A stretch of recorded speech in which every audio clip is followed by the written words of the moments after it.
Shalom, selamat malam Bapak Ibu, Oma Opa, yang rekan-rekan PKLU se-GPIB.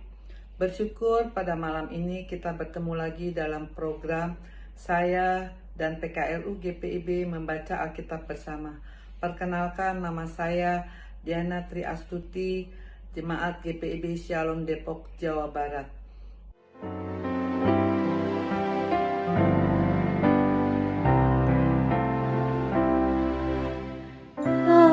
Berserah kepada Yesus, tubuh, roh, dan jiwaku.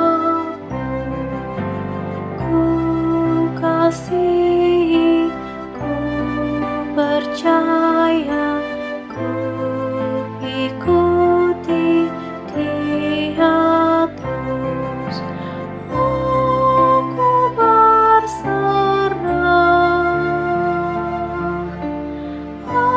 Aku berserah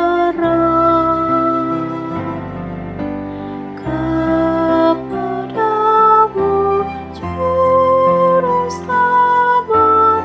Aku berserah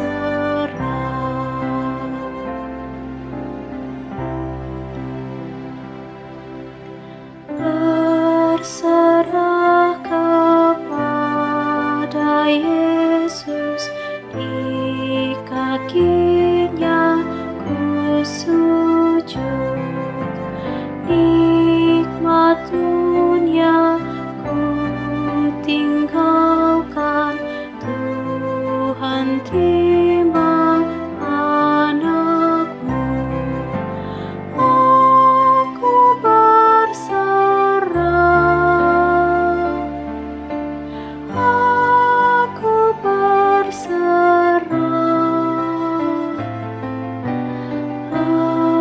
kepadamu, Juru Selamat. Aku berserah.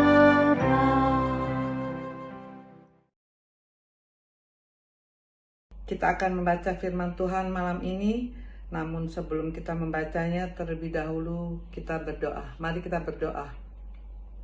Bapak Surgawi, Bapak yang Maha Baik, Bapak yang Maha Pengasih, Allah Pencipta langit dan bumi, Allah yang kami sembah dalam Kristus Yesus, Tuhan dan Juru Selamat kami yang hidup. Bapak dan sorga, kami akan membaca firman-Mu dan merenungkannya. Tolonglah kami ya Bapa, agar kami beroleh anugerah pengertian untuk dapat memahami dengan benar dan mengerti akan kehendak-Mu. Dalam nama Yesus Kristus kami sudah berdoa dan mengucap syukur pada Bapa di surga. Haleluya, amin. Pembacaan firman Tuhan pada malam hari ini terambil dari kitab 1 Korintus 14 ayat 13 sampai 25 yang menyatakan, karena itu siapa yang berkata-kata dengan bahasa roh, ia harus berdoa, supaya kepadanya diberikan juga karunia untuk menafsirkannya.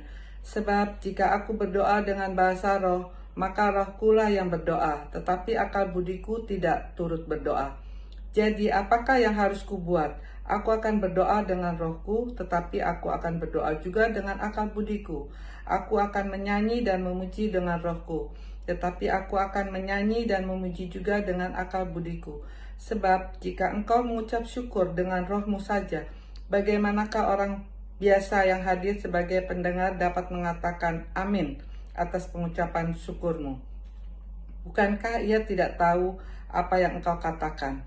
Sebab sekalipun pengucapan syukurmu itu sangat baik, tetapi orang lain tidak dibangun olehnya. Aku mengucap syukur kepada Allah bahwa aku berkata-kata dengan bahasa roh lebih daripada kamu semua. Tetapi dalam pertemuan jemaat, aku lebih suka mengucapkan 5 kata yang dapat dimengerti untuk mengajar orang lain juga, daripada beribu-ribu kata dengan bahasa roh. Saudara-saudara, janganlah sama seperti anak-anak dalam pemikiranmu. Jadilah anak-anak dalam kejahatan, tetapi orang dewasa dalam pemikiranmu. Dalam hukum Taurat ada tertulis, oleh orang-orang yang mempunyai bahasa lain dan oleh mulut orang-orang asing aku akan berbicara kepada bangsa ini. Namun demikian mereka tidak akan mendengarkan aku, firman Tuhan. Karena itu karunia bahasa roh adalah tanda, bukan untuk orang yang beriman, tetapi untuk orang yang tidak beriman. Sedangkan karunia untuk bernubuat adalah tanda, bukan untuk orang yang tidak beriman, tetapi untuk orang yang beriman. Jadi kalau seluruh jemaat berkumpul bersama-sama dan tiap-tiap orang berkata-kata dengan bahasa roh, lalu masuklah orang-orang luar atau orang-orang yang tidak beriman, tidakkah akan mereka katakan bahwa kamu gila? Tetapi kalau semua bernubuat, lalu masuk orang yang tidak beriman atau orang baru, ia akan diyakinkan oleh semua dan diselidiki oleh semua. Segala rahasia yang terkandung di dalam hatinya akan menjadi nyata, sehingga ia akan sujud menyembah Allah dan mengaku sungguh Allah ada di tengah-tengah kamu. Demikianlah pembacaan firman Tuhan. Terpujilah Kristus. Haleluya. Bapak, Ibu, Oma, Opa yang dikasihi Tuhan Yesus Kristus, renungan kita pada malam hari ini dari Sabda Bina Umat hari Jumat tanggal 29 April 2022 dengan perikop, lakukan dengan segenap keberadaan diri. Setiap orang bisa melakukan perbuatan baik dan tiap-tiap orang bisa memberi dan melayani. Persoalannya adalah apakah semuanya itu dilakukan dalam kemurnian hati? Adakah motivasi lain dari setiap perbuatan yang kita lakukan tersebut? Penekanan Paulus dalam 1 Korintus 14 ayat 13-25 adalah memohon dalam doa untuk setiap perbuatan yang dilakukan. Gambaran berkata-kata dalam bahasa roh dan mengucap syukur harus tetap diawali dengan memohon dalam doa agar ia mampu diberi karunia menafsirkannya dan mengaminkan ucapan syukurmu, ayat 13 dan 16. Semua yang dilakukan harus dimengerti oleh setiap pendengar yang didasarkan pada kemurnian hati. Kata-kata yang dimengerti berdampak pada tindakan yang dirasakan. Penilaian atas perbuatannya dapat memberi keyakinan bagi orang lain. Ada hasil yang dirasakan. Paulus menyatakan segala rahasia yang terkandung dalam hatinya akan menjadi nyata dan menjadi pengakuan. Sungguh Allah ada di tengah-tengah kamu, ayat 25.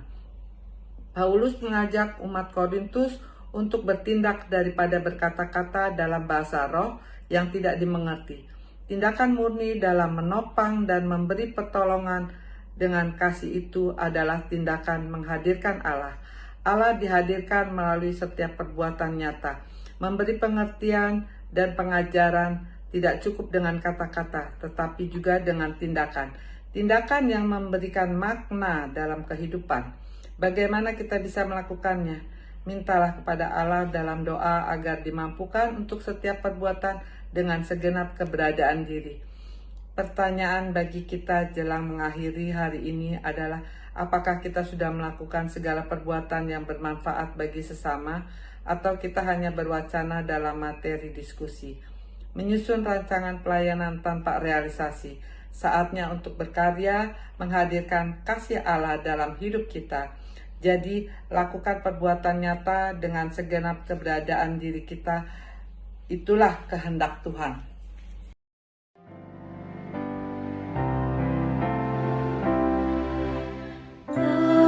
Terserah kepada Yesus, aku jadi milikmu. Berilah rohmu meyakinkan bahwa kau pun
Mari kita berdoa.